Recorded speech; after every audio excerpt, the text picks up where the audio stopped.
देखिए, आज लोक जनशक्ति पार्टी का एक प्रतिनिधि मंडल जिसमें मैं, मेरे साथ हमारे प्रदेश अध्यक्ष राजू तिवारी जी, हमारे संसदीय बोर्ड के बिहार प्रदेश अध्यक्ष उल्लास पांडे जी, हमारे बिहार के प्रधान महासचिव संजय पासवान जी,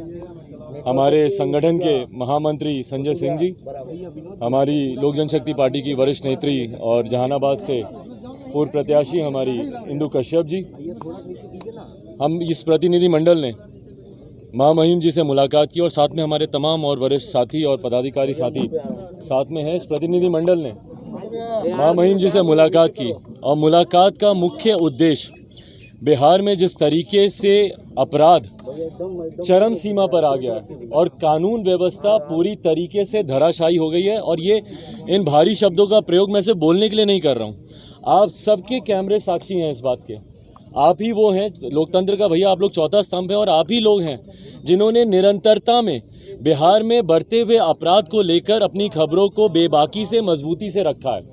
आए दिन जो हत्याएं हो रही हैं, रंगदारी हो रही है, लूटमार हो रहा है, अपहरण हो रहा है, डकैती हो रही है, उसके बारे में आप सब ने रिपोर्टिंग की और अधिकांश जगहों पर मैं खुद गया हूँ। हमारे पूर्व प्रत्याशी मनिहारी के अनिल उमराव जी, जो कि अनुसूचित जनजाति से आते थे, उनकी जिस तरीके से अपहरण कर 2 दिन तक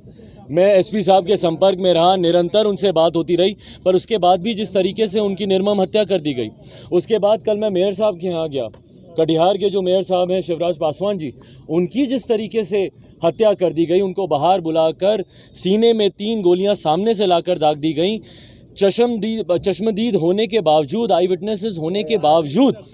जिस तरीके से शासन प्रशासन तंत्र पूरी तरीके से उदासीन रवैया इन विषयों पर दिखाता है। उससे पहले ठीक वहीं पर कटिहार के जो पिछले भी मेयर थे, वो भी अनुसूचित जाति से आते थे, उनकी भी ऐसी हत्या कर दी गई। आज वो अपराधी पिछले 1-1.5 साल से खुलेआम घूम रहे हैं। तो ये अपने में दर्शाता है कि भैया अपराध पर नियंत्रण बिहार सरकार पूरी तरीके से खो चुकी है,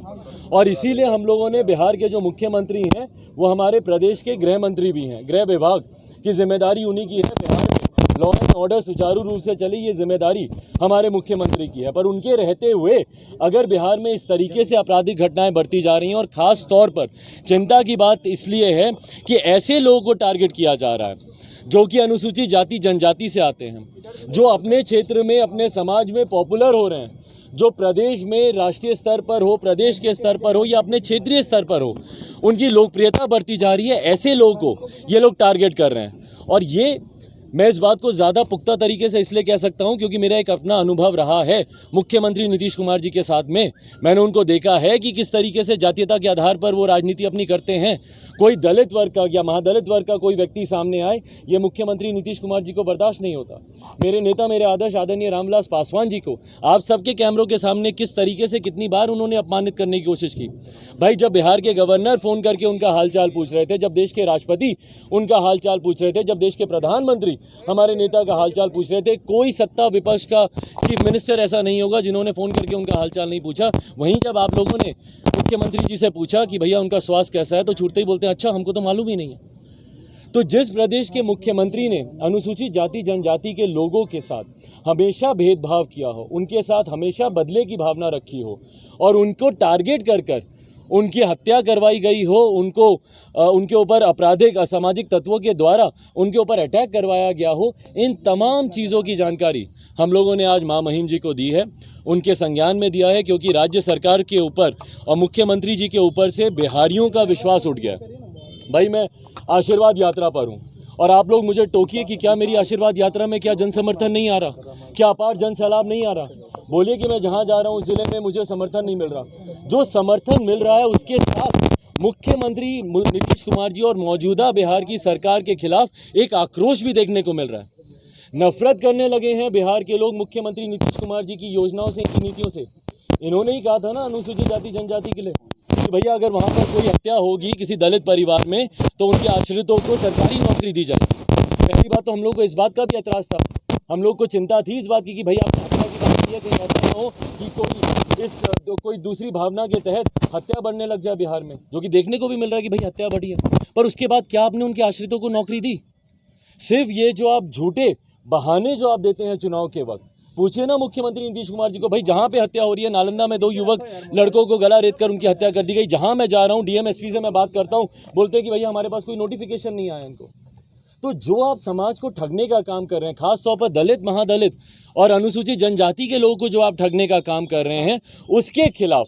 मुख्यमंत्री जी की तमाम इन झूठे वादों के खिलाफ, उनकी गिरती कानून व्यवस्था के खिलाफ हम लोगों ने मां महिम जी से मुलाकात की। गंभीरता से मैं धन्यवाद दूंगा मां महिम जी का कि जिस गंभीरता से उन्होंने हमारे हर एक प्रतिनिधि की बात को उन्होंने सुना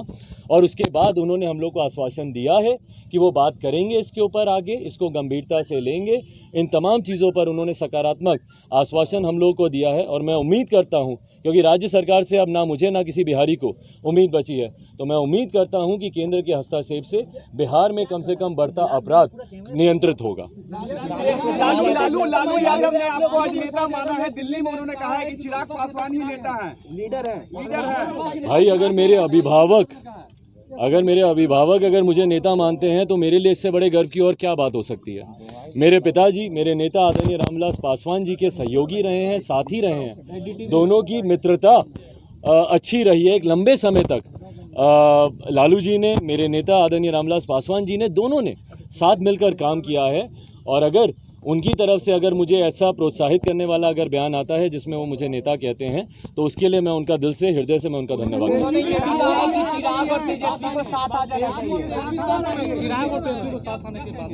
मैं उनकी भावना का सम्मान करता हूँ और आज की तारीख में जिस तरीके से मैं अपनी एक आशीर्वाद यात्रा पर निकला हुआ हूँ, मैंने बार बार इस बात को कहा है कि मेरी प्राथमिकता आज की तारीख में आशीर्वाद यात्रा है, तो मेरा पूरा ध्यान अभी केंद्रित मेरी इस आशीर्वाद यात्रा पर है।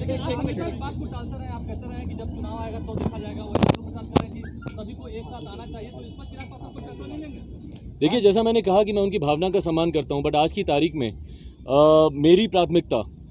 मेरे संगठन को मजबूत करना है और ये जो अपार जन समर्थन मिल रहा है, बहुत बड़ी जिम्मेदारी मेरे कंधों के ऊपर है कि इतने युवा, इतनी बड़ी संख्या में युवा, महिलाएं आप देखेंगे जिस भारी संख्या में इस यात्रा में सम्मिलित हो रही हैं, अपना आशीर्वाद दे रही हैं, तो पहले उनकी बेहतरी के लिए, आने वाला समय उनके लिए बेहतर हो, मेरे युवाओं साथियों का पलायन रुके, जिस तरीके से ST-ET के छात्रों के ऊपर हो या दरोगा अभ्यर्थियों के ऊपर हो, उनमें जिस तरीके से अनियमितता बढ़ती जा रही है, उनको जिस तरीके से परेशानियों का सामना करना पड़ रहा है, उनकी मैं आवाज़ बन सकूँ, मेरी प्राथमिकता भी है। धन्यवाद।